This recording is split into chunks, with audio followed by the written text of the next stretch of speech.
Hey everybody, today I'm out here near Palm Springs, California, taking a look at the all-new Mazda CX-30. This is designed to slot between the Mazda CX-3 and the Mazda CX-5 in their lineup, so sort of between the subcompact, inexpensive category and the more mainstream compact category where we find the RAV4 and CR-V. The CX-30 is designed to be a premium entry in this segment, and you'll really see that on the inside and on the outside as we take a look around. So if you're looking at something like a Honda HR-V, but you want a little bit more style and a little bit more luxury, the CX-30 is going to be a great option for you. So why is this a CX-30 and not a CX-4? Well, in China there is a CX-4, so they didn't want to give two different vehicles around the world the same name. Even though in America we're not going to be getting that Chinese market CX-4, and we will be getting this CX-30. There are places around the world that may be getting both, and that's why this doesn't wear that particular name. The family resemblance between the CX-30 and the rest of the Mazda line is definitely obvious all the way around. We have the same front-end look, although no parts are directly shared with any other Mazda in America. Full LED headlamps are standard on all models, in keeping with the CX-30's more premium mission, and then they put the turn signals down here at the bottom of the bumper in a really slim fashion that I think is quite attractive. Doesn't look like we have fog lights available right here. The grille changes a little bit based on the trim that you get. This is the top end trim, so we get the glossy elements right here in the center, and this strong chrome bar that goes from one side all the way to the other. Be sure and let me know what you think about the look of the CX-30 down there in the comments section below. I have to say that in my opinion, I think this is one of the most attractive subcompact crossovers available in America, regardless of whether we're talking about the mainstream segment or the luxury segment. I think this is more attractive than the all-new Buick Encore, and I think this still holds its own when compared against luxury segment entries like the Volvo XC40, the BMW X1, or even the new Audi Q3. Let me know what you think about that down there in the comments section below. The CX-30 is closely related to the Mazda 3 sedan and Mazda 3 hatchback, but this is not exactly a Mazda 3 that's simply been lifted like we see with the Subaru Crosstrek. However, we have the same proportions going on. We have this really long hood proportion right here that has been very distinctive in modern Mazda vehicles. That's part of what makes the CX-30 look so good from the side and from the three-quarter view. Unfortunately, it does reduce interior cargo practicality just a bit versus some of the competition. In terms of overall length, this is 173 inches long, so it's definitely on the long side of the subcompact category, about 3 inches longer than a Honda HR-V, even though on the inside we don't necessarily have more room. But this is an important 10 inches shorter than a Mazda 3 sedan. So if you're looking for something a little bit more compact, a little bit easier to park in the city, this is definitely going to be the great option for you. This also has significantly more ground clearance than we find in the Mazda 3 sedan or Mazda 3 hatchback, so another reason that you might want to get this over those more traditional format vehicles. We have 7.9 inches of ground clearance, which is among the best in this segment. This is right up there with some of the more off-road oriented entries, although not quite as high as the Crosstrek or the Jeep Renegade. Versus the Mazda 3 hatchback, we have a much more traditional shape back here, much more in keeping with the average crossover in America, so we don't have that very rounded rear end that we see in the 3 hatch, and that really improves overall cargo practicality. Another reason that you might want to get this over that other Mazda. Moving all the way to the rear, you can again see that this has a more traditional crossover style than we find in the Mazda 3 hatchback. I have to say that as pretty as the Mazda 3 sedan is, I don't really care for the rear end styling in the Mazda 3 hatch. Let me know what you think about that down there in the comment section below. You can also tell we have a much squarer cargo opening than we find in the CX-3. The CX-3, because it was based on the Mazda 2, has a pretty rounded opening, and it's also an awful lot smaller than the CX-30, so this is much more cargo practical. The CX-3 wasn't necessarily designed with Americans in mind from the beginning, but the CX-30 obviously was, because we get a considerable amount more cargo room back here. We also have full LED taillights, which is really a nice touch. You can see them blinking over there on the other side of the CX-3. These are something that we don't normally find in mainstream vehicles. Generally, we find combination tail lamps, which includes some incandescent elements, but Mazda has gone to the next step to give us full LEDs, which are more common in the luxury segment. Under the hood in America, we find just one engine. And in a surprising move, this is the same 4-cylinder engine that we find in the Mazda 3 sedan and hatchback. It's a 2.5-liter engine. It produces 186 horsepower and 186 pound-feet of torque. What's surprising about that is that the average subcompact crossover in America produces significantly less power than this engine, and Mazda could have used one of their 2-liter engines from another vehicle. This engine is mated only to a 6-speed automatic transmission, and you have the choice of front-wheel drive or all-wheel drive. Fuel economy comes in at 28 miles per gallon if you choose the front-wheel drive version, and goes down to 26 if you choose the all-wheel drive model. Now, in also an odd twist, the very top-end version of the CX-30 gets a cylinder deactivation system that helps improve fuel economy in that all-wheel drive trim by 1 mpg. Like other Mazda models, however, you'll only find that cylinder deactivation technology in the very top-end trim for some reason. So if you get the rest of the all-wheel drive versions, fuel economy comes in at 26 miles per gallon, just that very top-end one gets 27. When it comes to active safety, all CX-30 models come very well equipped. Mazda has decided to make their adaptive cruise control package with collision warning and autonomous braking standard on all trims, including the absolute base version of the CX-30. These models also get lane centering and driver attention monitoring. But if you want blind spot monitoring and rear cross traffic detection, you have to work your way on up the trim ladder. Hopping inside, the first thing that you'll notice is that the overall seating position is somewhere between a sedan and something like the Mazda CX-5. So the front seats are a little bit more upright than we find in the Mazda 3, but a little bit less upright than in the CX-5. So if you're looking for something that has a slightly more relaxed driving position, something a little bit more sedan-like, this is going to be an excellent option for you. And in that respect, this reminds me a great deal of the Subaru Crosstrek. This particular model has the optional power driver seat with a 2-position lumbar support and then seat memory right over here on the dashboard rather than on the door or the seats. We also have a tilt telescopic steering column with a pretty decent range of motion. Very similar to some of the competition, the passenger seat, even in this top-end trim, is not a power seat. So if you are looking for a power seat, you really will have to step up into the next segment, something like that Mazda CX-5. Rear seat room is one of the big reasons cited for customers preferring crossovers like this over the average compact sedan in America, and you'll definitely see that hopping in the back. If I sit very upright in this seat, I still have about an inch, maybe an inch and a quarter of headroom left, significantly more headroom than we'd find in the average compact sedan in America, or even many of the compact hatchbacks as well. The overall seating position is also a little bit more upright back here, and we get a slightly better view of the road. Now remember, this is a subcompact vehicle, so we definitely don't have as much legroom as we might find in some of the larger competitors. I have about an inch left with this front seat adjusted for me at 6 feet tall. Because of the very sexy profile and that really long hood that we find in the CX-30, interior practicality does seem to be a little bit below some of the competition. The HR-V and the Kia Soul, for instance, the way that you can sit in those vehicles up front and in the back gives people more legroom than we find in the CX-30. Again, we have about an inch legroom left here, but I definitely had more last time I was in an HR-V or a Kia Soul. Hopefully we'll be able to do some back-to-back testing once we can get this at home. Moving into the middle seat, it appears that we have a little bit more width than some of the very compact entries in this category, but remember, Mazda is calling this a subcompact vehicle, and part of that is due to the overall width of this cabin. It's not as wide as the CX-5, so if you do plan on putting adults or child seats across the back, definitely keep that in mind. And as I scoot all the way over to the right side of the vehicle, you'll definitely notice that this cabin is a little bit more cramped. The front seat was adjusted for me at 6 feet tall in a more comfortable passenger position, which ended up putting it a little bit further rearward and a little bit more reclined than the driver's seat. My knees are definitely touching the seat back, and the footwell is a little bit tighter than some of those other more generously sized options on the inside.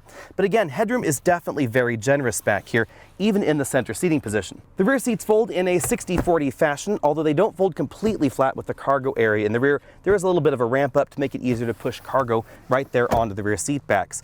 These seats do not recline. That's a feature that you generally only find in the next category up. But one thing that I was surprised about back here while we're still in the rear area is that we do have rear seat air vents. You'll find those not in the base model, but in most trims of the CX-30. And we also find plastics on the doors that are a little bit more premium than the average. Still hard plastics on top, but more soft touch plastics within easy reach of the passengers. One of the goals of the CX-30 was to improve cargo practicality versus the CX-3, and we definitely find that back here, just over 20 cubic feet behind this hatch. But you'll notice this hatch is definitely raked forward right in this area, and that means that you couldn't put these 22-inch roller bags closer to the opening and still have the hatch closed. Although I had no problem fitting these 3 22-inch roller bags back here, and I could probably fit a fourth right up front. In terms of the competition, you will definitely find subcompact crossovers with a little bit more cargo room in this segment. It all has to do with the way that Mazda has decided to size the CX-30. They've made this a little bit longer than some of the entries, but some of that length is taken up by that long hood proportion, and then they've obviously prioritized interior passenger room a little bit over the cargo area in the back. This is only a small amount more cargo room than you'll find in something like the Kia Soul, which is significantly shorter than the CX-30, but it has a very square rear end. Under the cargo air load floor, we do find a spare tire both in front-wheel drive and all-wheel drive versions. And if you get the very top-end trim of the CX-30, right here in the middle of the spare is where they hide the subwoofer. Hopping on the inside, we find all of the latest Mazda interior touches. So right here behind the rearview mirror, we find the buttons for the moonroof, sunglass holder right here in that little compartment, and a pretty standard sized sunroof that extends to just over the driver and front passengers' heads.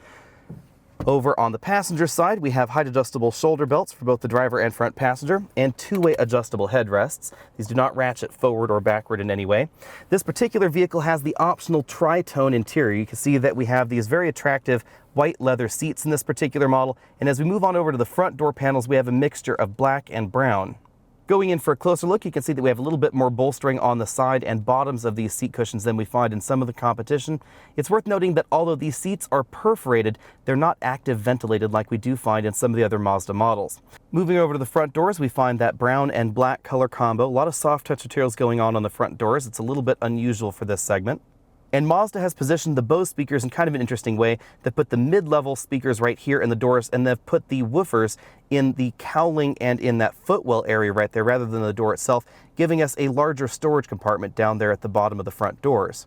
Moving from the doors on over to the dashboard, you can see that the overall style is very similar to the Mazda 3 sedan and Mazda 3 hatchback, but oddly enough, the dashboard itself is not exactly the same. So the curves that are going on here are a little bit different than what we find in the sedan and the hatchback, but a lot of the components are the same. So we find the same two-zone automatic climate control controls over here, the same infotainment system right there on top of the dashboard, very similar steering wheel, etc. A key design element for this generation of Mazda interiors seems to be this very strong horizontal line where we have things like the air vents and the infotainment system above it, and then we have more driving-oriented controls like the shifter below. On the passenger side, we find a pretty decently sized slot-style glove compartment. You could fit a medium-sized tablet computer in there, and then we have two large air vents on each side. This center area is not an air vent itself, it's just trying to give us a very similar theme. This reminds me an awful lot of the Audi 5000. In the center of the dashboard, we have Mazda's latest infotainment system. This is no longer a touchscreen like we found in the last generation Mazda products, and it's positioned a little bit further away from the driver to really reinforce that. It's controlled only via a touch wheel controller in the center of the dashboard, very similar to what we see in BMW or some Audi models. The overall software design is reminiscent of the last generation product, but there are definitely some changes, so it is a little bit easier to interact with, a little bit more intuitive as well. Mazda tells us that the positioning of this system higher up on the dashboard is a little bit safer for drivers because your glance distance between here and something out on the road is definitely a little bit shorter. The system is noticeably snappier than the last generation of Mazda's infotainment systems, but it still does lag behind some of the competition in terms of overall speed. The look, however, is definitely excellent. The overall graphic design and the way the system is put together is definitely very elegant. If you want to know more about this infotainment system, we will have a complete video just on this coming up very soon. Working our way down the dashboard, we again find those same two-zone automatic climate controls that we see in the Mazda 3. Two-zone climate control is optional. You won't find that in the absolute base version. There's a single USB input right there, a storage area, two decently sized cup holders, and then we find the shifter for the transmission right here. It's a pretty standard transmission shifter.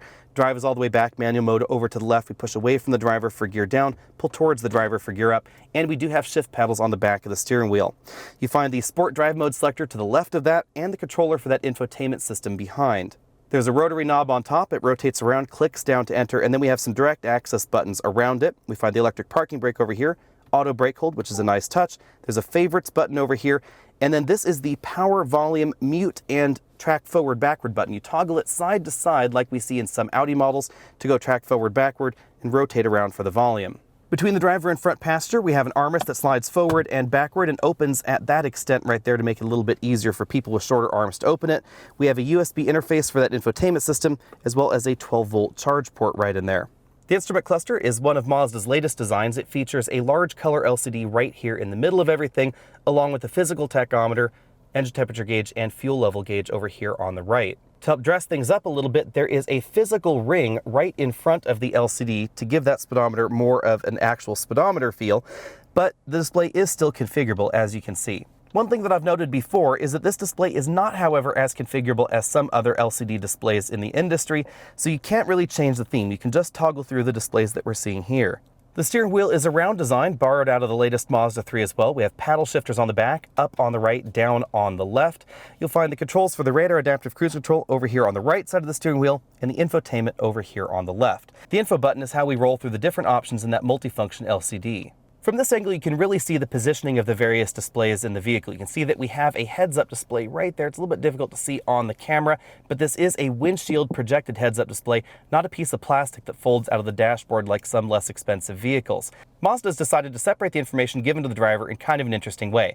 They want the instrument cluster and the heads-up display to be very driving focused, and then this display to be navigation and infotainment focused. So they've decided not to give us things like infotainment information right here in this LCD cluster or in this heads-up display. I have to say that I do like the BMW heads-up displays where infotainment is given in that heads-up display, because if you're really focused on having drivers pay attention to the road up here, then what's better than moving some of that infotainment information to right here where the driver can be looking at that and still have a better peripheral view of the road ahead.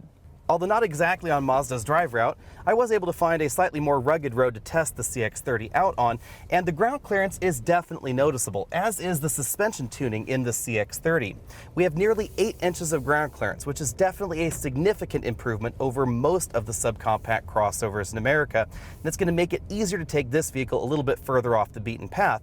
But Mazda did not make the suspension really soft in the CX-30. They've decided instead to give it a tune, I think, very similar to what we find in the CX-5. As with any element of automotive design, there are definitely some trade-offs here. By having a firmer suspension in the CX-30, driving on this kind of road surface for long periods of time, say an hour or two, is definitely going to be more tiring than in something like a Subaru Crosstrek. But the benefit is that once you get back to pavement, like the pavement right in front of me, it's going to be an awful lot more fun than the Crosstrek. Out on the road, you'll really notice the extra power that we get out of this engine versus a lot of the competitive subcompact crossovers. It definitely makes the CX-30 feel swifter. We don't have official 0 to 60 numbers for this model just yet, but I expect this is going to be basically the same as the Mazda 3 hatchback with all-wheel drive, because this is within about 100 pounds in terms of overall curb weight of that Mazda 3 hatch model, and depending on the exact trim levels that you get, you could end up with a CX-30 that's a little bit lighter than the hatchback or a little bit heavier. 7.8 seconds 0 to 60 is a pretty respectable time for this category. It's not the fastest entry. You will definitely go faster 0 to 60 in something like the Hyundai Kona with the turbocharged engine, but this is significantly faster than most entries, something like the Nissan Kicks, the Nissan Rogue, the CHR, the HR-V, etc. They're all notably slower than this CX-30. The 6-speed automatic transmission that we find under the hood is definitely more engaging than the continuously variable transmissions that we find in most of the competition. But I have to admit, I wish Mazda had put a newer 8-speed or 9-speed automatic transmission under the hood. When we take a look at vehicles out there that have moved from a 6-speed automatic transmission with gear ratios similar to what we find under this hood to a more modern 8 or 9-speed automatic transmission, we see improvements not just in fuel economy, but also 0 to 60 acceleration. And I suspect that the CX-30 would make improvements in those key areas with a transmission swap as well. We do see, for instance, a brand new 9-speed automatic transmission available in the new Buick Encore GX. Unfortunately, however, the rest of the Encore lineup is going to get a continuously variable automatic transmission, just like the average entry in this particular segment. So again, this is definitely more engaging than something like the Honda HR-V or the Toyota CHR, but I do wish it had a slightly newer transmission under the hood. When talking about driving dynamics, it's important to understand Mazda's philosophy when it comes to vehicle design. Mazda used to call this zoom zoom, now they've moved on to driving matters, but whatever you want to call it, Mazda is very focused on the feel of the driving experience, not necessarily overall grip. As I've said before, if I had the choice, I would take the vehicle with excellent driver feel like this and lower levels of lateral grip over a vehicle that had high levels of lateral grip but didn't have the same kind of driver engagement that we see in the CX-30. The big reason for that is you can fix lateral grip an awful lot easier than you can fix feel. I could put wider, stickier tires on this model. All CX-30s come with 215 with tires standard, which are not the widest in this segment by any stretch, but I could put wider, grippier summer tires on this CX-30 and give it the lateral grip that we find in some of those sporty competitors. But competitors that have high levels of lateral grip but lack the kind of engaging steering feel that we find here, that's an awful lot harder to fix aftermarket. Putting wider tires on the CX-30 would probably also improve the overall braking scores. We don't have official braking numbers, but they're probably going to come in right around 120 feet for this model. Again, this is a little bit heavier than the Mazda 3 hatch. As usual, you'll have to wait until we can get our hands on this for a complete week for our usual bevy of comparative numbers, but it's pretty easy to say during our quick time with the CX-30 that this is an awful lot of fun, whether you're driving in town or on your favorite winding mountain road like this. We don't have the same kind of driver engagement that we do find in the Mazda 3 sedan, but I'm surprised how close the experience overall is. We definitely have a higher center of gravity in here. We have considerably more ground clearance than we find in the 3 sedan or the hatchback, but the CX-30 hides that really well. When you start pushing this harder out on your favorite winding mountain road, it definitely feels more engaging than most of the direct competition, especially something like the CHR or the Honda HR-V. We get a lot less tip and dive, a lot less body roll than many of those other options. But Mazda decided not to make a hardcore performance version of the CX-30, instead trying to balance this for daily driving livability, and that's something that I really appreciate, because the suspension tune isn't rock hard. This is the kind of vehicle that you could definitely have fun with out on your favorite winding mountain road, but it's not going to crush your back on your daily commute. I think it'd be really great if Mazda made a handling package for a lot of their vehicles. If they gave the CX-30 wider, grippier summer tires, for instance, available from the factory, that would be a really unique twist in the mainstream segment. You can get something like an Audi Q3 in the luxury segment with 255 with summer tires, and the handling is absolutely incredible in that model. And if Mazda were to do that with the CX-30, this would be able to compete very directly with more of those luxury entries. But as it is, keep in mind that if you do step up into something like a BMW X2 or a Volvo XC40 or that Audi Q3, that the handling is going to be better in those models. But the fact that we can have a conversation with those German and European entries at the same time as a Mazda CX-30 is really saying something about this Mazda. So how much will a CX-30 set you back? Well, pricing starts at $21,900, not including the destination fee. That is notably less expensive than the CX-5 and about $1,600 more than the Mazda CX-3. But the CX-30 really shines when it comes to standard equipment. The 8-inch infotainment system that we saw on the dashboard is standard on all models, as is the radar adaptive cruise control system, lane keeping assistance, driver monitoring, etc. But we also get an 8-speaker audio system, which I have to say was a little bit unexpected and definitely unusual for this segment. We also get the full LED headlamps, which you don't find even available in some of the competition. All-wheel drive is available even in that base trim for $23,300, but oddly, one thing you won't find on the base model is smartphone integration. So if you want CarPlay or Android Auto, you have to move your way up to the Select package, which is $23,900 minimum, $25,300 if you want all-wheel drive.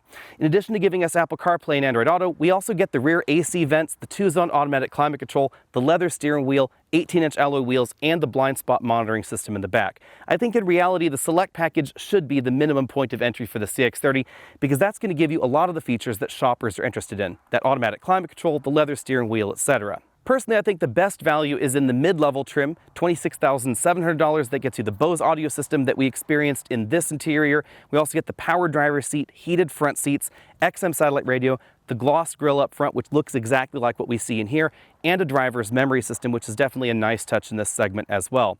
$27,600 is the price tag if you want to add all-wheel drive to that mid-level trim. Mazda's decided to keep the price tag of the CX-30 pretty neat and tidy because they also have that CX-3 on the bottom end, and they don't want this to eclipse the CX-5 in overall pricing, so the absolute most you will ever pay for your CX-30 is just under $31,000, including destination. The CX-30 is playing in a very, very competitive segment, and you will have to wait until we get our hands on this for a full week so I can run it through our usual battery of comparisons and tests, but I can tell you right away that the CX-30 is priced incredibly well for this segment. This is priced very similarly to front-wheel drive competitors that don't have all-wheel drive available. So if you're looking at something like the Toyota CHR or a Kia Soul, this is in a very similar price range, feature for feature, but you have all-wheel drive available, and depending on the competition you're looking at, you may even get this with all-wheel drive for the price of some of those front-wheel drive competitors. The CX-30 also gives you more power than many of its direct competitors, with the exception, of course, of something like a turbocharged Hyundai Kona that gives you significantly more power than we find in this model. You also get pretty wide tires and a fully independent rear suspension in that top-end Kona, but it's going to cost you more than the CX-30. Versus something like the Honda HR-V, the Nissan Kicks, the Nissan Rogue Sport, any of those other alternatives, the CX-30 is definitely going to be a good value. It's also going to be a lot of fun out on the road and quicker 0 to 60 than many of its direct competition. I have to say, however, that what surprised me most about the CX-30 is how this really compares to Mazda's own internal competition, the Mazda 3 sedan and hatchback. I was really surprised that Mazda decided to price this CX-30 so closely to that Mazda 3. And it really leaves shoppers with some tough choices in the segment.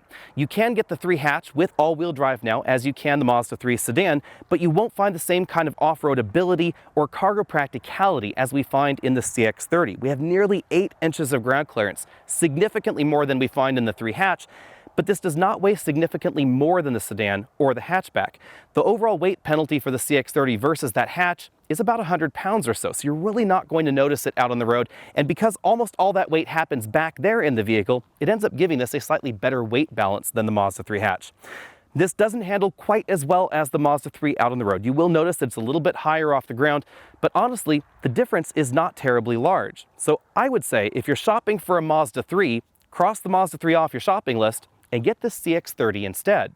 In kind of an odd twist, I would also say if you're shopping for the CX-5, you might want to give the CX-30 a good long hard look, because this has the latest Mazda interior design, again, very similar to what we find in the Mazda 3, but it's overall a little bit more modern and a little bit more premium feeling than most versions of the CX-5 that are going to be priced comparably to the CX-30. Now, if you get the very top-end CX-5 signature, then it does have a really nice interior, real wood trim, etc., but most versions of the CX-5 that are going to be priced right around $30,000 or so are not going to feel quite as premium as the CX-30 interior. Of course, it's only a matter of time till the CX-5 gets redesigned, and then none of that is going to matter because the CX-5 is most logically going to get a more premium variant of this interior. But at the moment, I'd have to say if you're shopping for a Mazda 3 or a CX-5, definitely put the CX-30 on your shopping list.